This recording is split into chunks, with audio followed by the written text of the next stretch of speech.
ದಿನಾಂಕ 25/10/2025 ಬೆಳಿಗ್ಗೆ 11 ಗಂಟೆಗೆ ತಿ. ನರಸೀಪುರ ಪಟ್ಟಣದ ಗುರುಭವನದಲ್ಲಿ ರೈತೋತ್ಸವಕ್ಕೆ ಬನ್ನಿ ಎಂಬ ಕಾರ್ಯಕ್ರಮವನ್ನು ಹಮ್ಮಿಕೊಳ್ಳಲಾಗಿದ್ದು, ರಾಜ್ಯ ಕಬ್ಬು ಬೆಳೆಗಾರ ರೈತ ಸಂಘದ ಜಿಲ್ಲಾ ಕಾರ್ಯಾಧ್ಯಕ್ಷ ಕಿರಗಸೂರು ಶಂಕರ ನೇತೃತ್ವದಲ್ಲಿ ಪತ್ರಿಕಾಗೋಷ್ಠಿಯನ್ನು ತಾಲೂಕು ಕಾರ್ಯನಿರತ ಸಂಘದಲ್ಲಿ ನಡೆಸಲಾಯಿತು.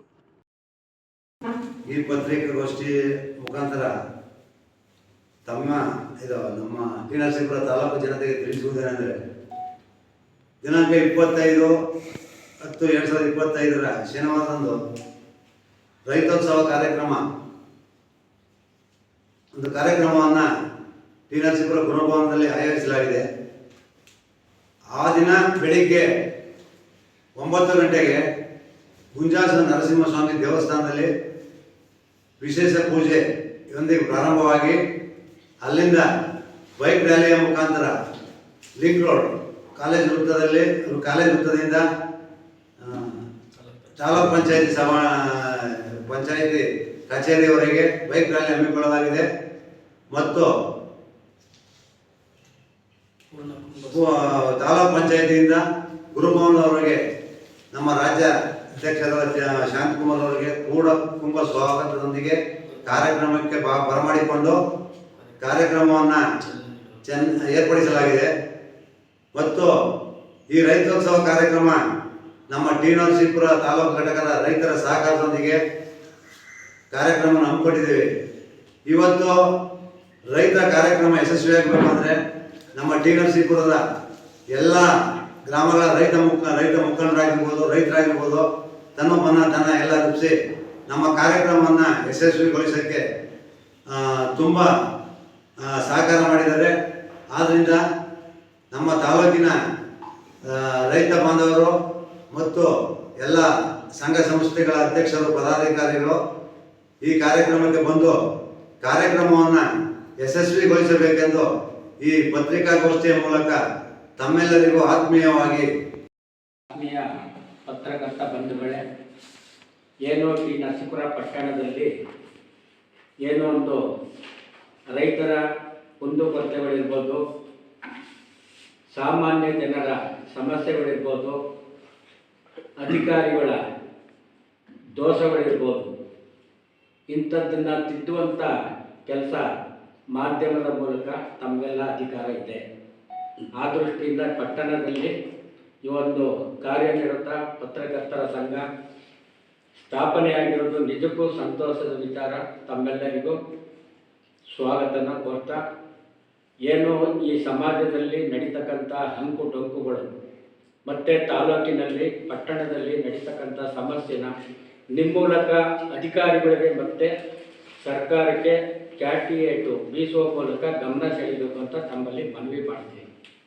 ಏನೋ ಇದೇ ತಿಂಗಳ 25ನೇ ತಾರೀಕು ಪಟ್ಟಣದಲ್ಲಿ ರೈತೋತ್ಸವ ಕಾರ್ಯಕ್ರಮನ ಮಾಡ್ತಾ ಇದ್ವಿ. ಈ ಕಾರ್ಯಕ್ರಮದಲ್ಲಿ ಇದೇ ವರ್ಣ ಕ್ಷೇತ್ರದ ಮುಖ್ಯಮಂತ್ರಿಗಳಾದಂಥ ಸನ್ಮಾನ್ಯ ಶ್ರೀ ಸಿದ್ದರಾಮಯ್ಯನವರ ಪುತ್ರ MLC ಡಾಕ್ಟರ್ ಯತೀಂದ್ರ ಸಿದ್ದರಾಮಯ್ಯನವರು ಈ ತಾಲೂಕಿನ ಏನು ಈ ಜಿಲ್ಲೆಯ ಸಮಸ್ಯೆಗಳನ್ನ ಮಾನ್ಯ ಮುಖ್ಯಮಂತ್ರಿಯವರ ಗಮನಕ್ಕೆ ತರಲಿ ಅಂತೇಳಿ ಅವ್ರನ್ನೂ ಕೂಡ ಈ ಕಾರ್ಯಕ್ರಮಕ್ಕೆ ಸ್ವಾಗತ ಕೋರಿದ್ದೀನಿ. ಯಾಕೆಂತೇಳಿದ್ರೆ ತುಂಬ ಹತ್ತಿರದಲ್ಲಿರ್ತಕ್ಕಂಥ ಅವರ ಪುತ್ರ ತಾಲೂಕಿನ ಈ ಕ್ಷೇತ್ರದ ಅವ್ರಿಗೆ ಸಂಬಂಧಪಟ್ಟಂಥ ಕ್ಷೇತ್ರದ ಸಮಸ್ಯೆಗಳನ್ನ ಗಮನ ಸೆಳೀಬೇಕು. ಈಗಾಗಲೇ ನಮ್ಮ ಕಿರಗಸೂರು ಶಂಕರ್ ಅವರು ಏನೆಲ್ಲ ಸಮಸ್ಯೆ ಇದೆ ಅಂತ ಹೇಳಿದರೆ, ಅದು ನಮ್ಮ ಒತ್ತಾಯ ಪತ್ರದಲ್ಲೂ ಕೂಡ ಅದೇ ವಿಚಾರ ಇರ್ತದೆ. ಆ ದೃಷ್ಟಿಯಿಂದ ಏನು ಅವರು ಯತೀಂದ್ರ ಸಿದ್ದರಾಮಯ್ಯನವರು ಈ ಕಾರ್ಯಕ್ರಮಕ್ಕೆ ಭಾಗವಹಿಸಬೇಕು, ಆ ಕಾರ್ಯಕ್ರಮದಲ್ಲಿ ಏನೆಲ್ಲ ನಮ್ಮ ರೈತರ ಸಮಸ್ಯೆ ಒತ್ತಾಯಗಳಿದೆ ಅದನ್ನು ತಮ್ಮ ತಂದೆಯವರಾದಂಥ ಮಾನ್ಯ ಮುಖ್ಯಮಂತ್ರಿ ಸಿದ್ದರಾಮಯ್ಯನವರ ಗಮನಕ್ಕೆ ತಂದು ಸಮಸ್ಯೆಗಳನ್ನ ಬಗೆಹರಿಸ್ತಾರೆ ಅಂತ ನಾವು ಒಂದು ಆಸೆಯನ್ನು ವ್ಯಕ್ತಪಡಿಸ್ತಾ ಇದ್ದೀವಿ. ತಾವೆಲ್ಲ ಏನು ಒಂದು ಮಾಧ್ಯಮ ಮಿತ್ರರು ಕೂಡ ಅವತ್ತು ಆ ಕಾರ್ಯಕ್ರಮಕ್ಕೆ ಬಂದು ಏನೆಲ್ಲ ಅತಿಥಿಗಳು ಮಾತನಾಡ್ತಾರೆ ರೈತರ ಸಮಸ್ಯೆ ಬಗ್ಗೆ, ಅದನ್ನು ವರದಿ ಮಾಡಿ ನಮ್ಮ ಸರ್ಕಾರದ ಗಮನ ಸೆಳೆಯಬೇಕು ಅಂತ ತಮ್ಮಲ್ಲಿ ಮನವಿ ಮಾಡ್ತೀವಿ. ತಾಲೂಕು ಘಟಕದ ವತಿಯಿಂದ ಇದೇ ತಿಂಗಳು 25ನೇ ತಾರೀಕು ಬೆಳಗ್ಗೆ 11 ಗಂಟೆಗೆ ಟಿ. ನರಸೀಪುರದ ಗುರುಭವನ ತಾಲೂಕು ಕಚೇರಿ ಮುಂಭಾಗ ಇರುವ ಗುರುಭವನದಲ್ಲಿ ರೈತೋತ್ಸವಕ್ಕೆ ಬನ್ನಿ ಎಂಬ ಶೀರ್ಷಿಕೆ ಅಡಿಯಲ್ಲಿ ರೈತರ ಸಮಾವೇಶನ ನಾವು ಹಮ್ಮಿಕೊಂಡಿದ್ದೀವಿ. ಕಾರಣ ನಿಮಗೆಲ್ಲ ತಿಳಿದಿರುವ ವಿಚಾರವಾಗಿ ಕಳೆದ 8 ತಿಂಗಳ ಹಿಂದೆ ಪಂಜಾಬಿನಲ್ಲಿ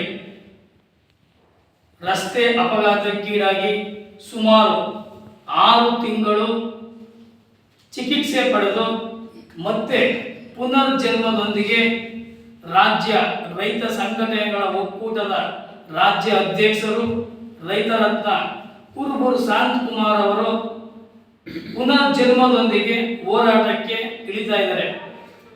ಅವರು ಡಿಸ್ಚಾರ್ಜ್ ಆಗಿ ಬಂದ ತಕ್ಷಣ ನಾವೆಲ್ಲ ಭೇಟಿ ಮಾಡೋ ಸಂದರ್ಭದಲ್ಲಿ ಅವ್ರು ಹೇಳ್ತಾರೆ, ನನ್ನ ಗದ್ದೆ ಚೆನ್ನಾಗಿದೆಯಾ, ನನ್ನ ಮನೆಯವರೆಲ್ಲ ಸುಭಿಕ್ಷವಾಗಿದ್ದೀರಾ ಅಂತ ಕೇಳಲಿಲ್ಲ. ಅವರು ಮೊದಲೇ ಹೇಳಿದ್ದು ಅಷ್ಟೇ, ಟಿ ನರಸೀಪುರದ ರೈತರು ಹೇಗಿದ್ದಾರೆ, ಎಲ್ಲರೂ ಚೆನ್ನಾಗಿದ್ದಾರೆ, ಮುಖಂಡರುಗಳು, ನಾನು ಅವ್ರನ್ನೆಲ್ಲರೂ ನಾನು ನೋಡಕ್ಕೆ ಬರಬೇಕು ಅಂತ ನಮಗೆ ಹೇಳ್ತಾರೆ.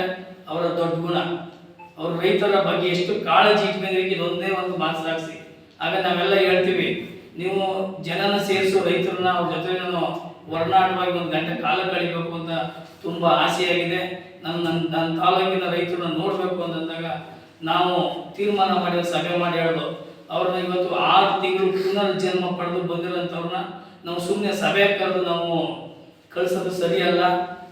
ಇವತ್ತು ಯಾವತ್ತೂ ರೈತರ ಬಗ್ಗೆ ಚಿಂತನೆ ಇರುವ ಶಾಂತಕುಮಾರ್ ಅವರಿಗೆ ಒಂದು ಅಭೂತಪೂರ್ವ ಸ್ವಾಗತವನ್ನು ನಾವು ಮಾಡಬೇಕು. ತಾಲೂಕು ಘಟಕದ ರೈತರಿಂದ ಅಂತ ತೀರ್ಮಾನ ಮಾಡಿ ಏನು ರೈತೋತ್ಸವಕ್ಕೆ ಬನ್ನಿ ಎಂಬ ಶೀರ್ಷಿಕೆಯಲ್ಲಿ ಇವತ್ತು ಕುರುಬೂರು ಶಾಂತಕುಮಾರ್ ಅವರಿಗೆ ಅದ್ಧೂರಿಯಾಗಿ ಸ್ವಾಗತ ಕಾರ್ಯಕ್ರಮ ಹಮ್ಮಿಕೊಂಡಿದ್ದೀವಿ. ಆ ಸ್ವಾಗತ ಕಾರ್ಯಕ್ರಮದಲ್ಲಿ ನಾವು ಉದ್ಘಾಟನೆಗೆ ಅಂತ ಸನ್ಮಾನ್ಯ ಶ್ರೀ ಡಾಕ್ಟರ್ ಯತೀಂದ್ರ ಸಿದ್ದರಾಮಯ್ಯ ಅವರು ವಿಧಾನ ಪರಿಷತ್ ಸದಸ್ಯರು ಅವರನ್ನು ಉದ್ಘಾಟನೆಗೆ ಬನ್ನಿ ಅಂತ ಹೇಳಿದಾಗ ಅವರು 25ನೇ ತಾರೀಕು ಡೇಟ್ ಕೊಟ್ಟು ನಾನು ಖಂಡಿತ ರೈತ ಸಭೆಗೆ ಬರ್ತೀನಿ ಅಂತ ಹೇಳಿದ್ದಾರೆ. ಈ ಕಾರ್ಯಕ್ರಮಕ್ಕೆ ಯತೀಂದ್ರ ಸಿದ್ದರಾಮಯ್ಯ ಬರ್ತಾರೆ.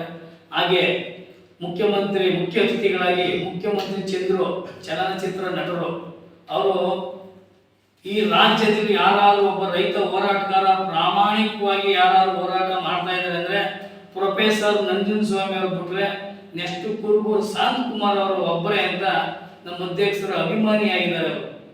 ಅವರು ಸಿನಿಮಾ ನಟರು ಮತ್ತೆ ಯಾವ ರಾಜಕೀಯ ಪಕ್ಷದಲ್ಲಿ ಇರ್ಬೋದು, ಆದರೆ ಅವ್ರು ಹೇಳ್ತಾರೆ, ನಾನು ನಿನ್ನ ಅಭಿಮಾನಿ, ನಿನ್ನ ಹೋರಾಟಕ್ಕೆ ಯಾವಾಗಲೂ ನಾನು ನಿನ್ನ ಪರವಾಗಿ ನಿಲ್ತೀನಿ ಅಂತಂದ್ರು. ಅವರ ಆರೋಗ್ಯನ ನಮ್ಮ ಕಾರ್ಯಕರ್ತರು ನಾವು ಸುಧಾ ವಿಚಾರಿಸೋದಿಲ್ಲ, ಸುಮಾರು ಬಾರಿ ಆರೋಗ್ಯ ವಿಚಾರಿಸ್ಕೊಂಡು ಇವತ್ತು ಅವ್ರು ಸಂಪರ್ಕದಲ್ಲಿದ್ದಾರೆ.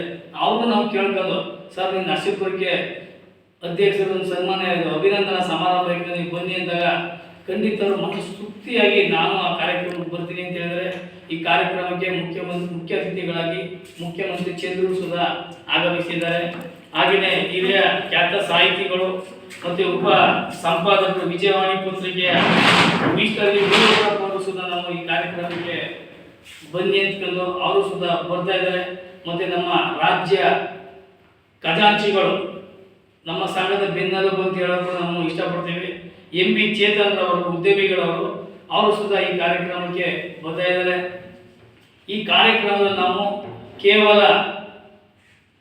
ಸ್ವಾಗತದೊಂದಿಗೆ ಕೆಲವು ನಿರ್ಣಯಗಳನ್ನ, ಕೆಲವು ಹಕ್ಕೊತ್ತಾಯಗಳನ್ನ ರಾಜ್ಯ ಸರ್ಕಾರಕ್ಕೆ ನಾವು ಸಲ್ಲಿಸ್ತಾ ಇದ್ದೀವಿ.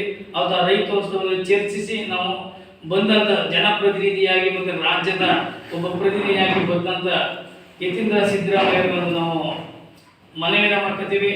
ಏನು ಬ್ಯಾಂಕುಗಳಲ್ಲಿ ಕೃಷಿ ಮತ್ತು ಹೈನುಗಾರಿಕೆ ಸಮರ್ಪಕ ಸಾಲ ನೀಡದೆ ತೊಂದರೆ ಕೊಡ್ತಾ ಇದ್ದಾರೆ, ಅದನ್ನ ಕೊಡಿಸಿಕೊಟ್ಟು ಅಂತ ಒತ್ತಾಯ ಮಾಡ್ತೀವಿ. ಮತ್ತೆ ಕೃಷಿ ಸಾಲಕ್ಕೆ ಸಿಬಿಲ್ ಸ್ಕೋರ್ ಪರಿಗಣಿಸ್ತಾರೆ. ನಾವು ಅದು ಹಲವಾರು ಬಾರಿ ಬೆಂಗಳೂರಲ್ಲಿ ಯಾರಿಗೆ ಒಂದು ಹೋರಾಟ ಮಾಡಿ ಸದ್ಯ ಈಗ ಸ್ವಲ್ಪ ದಿವಸದಲ್ಲಿ ಏನು ಸಿಬಿಲ್ ಸ್ಕೋರ್ ಪರಿಗಣಿಸಲಾಗ್ತಿದೆ ಆಗಲ್ಲ, ನೀವು ಸಿಬಿಲ್ ಇಲ್ಲದೆ ಇದ್ರೆ ರೈತರಿಗೆ ಸಾಲ ಕೊಡಿ ಅಂತ ಮಾರ್ಗದರ್ಶನ ಕೊಟ್ಟಿದ್ದಾರೆ RBI-ನವರು. ಹಾಗೆ ತಾಲೂಕಿನ ಎಲ್ಲಾ ಕೆರೆಗಳು ಒತ್ತುವರಿ ತೆರವುಗೊಳಿಸಿ ಹೂಳು ತೆಗಿಸಬೇಕು. ಮತ್ತೆ ಮಣ್ಣನ್ನು ರೈತರಿಗೆ ಹೂಳು ತೆಗಿಸೋ ಮಣ್ಣನ್ನು ರೈತರಿಗೆ ಉಚಿತವಾಗಿ ನಾವು ಜಮೀನುಗಳಿಗೆ ಸಾಗಿಸೋಕೆ ಅವಕಾಶ ಮಾಡಿಕೊಡ್ಬೇಕು ಅಂತ ಒತ್ತಾಯ ಮಾಡ್ತೀವಿ.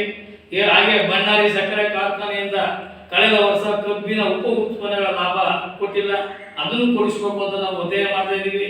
ಕಳೆದ ವರ್ಷ ಸರ್ಕಾರ ನಿಗದಿ ಮಾಡಿದ ಟನ್ ಕಬ್ಬಿಗೆ ಹೆಚ್ಚುವರಿಯಾಗಿ 150 ರೂಪಾಯಿ ಘೋಷಣೆ ಮಾಡಿತ್ತು ಸರ್ಕಾರ.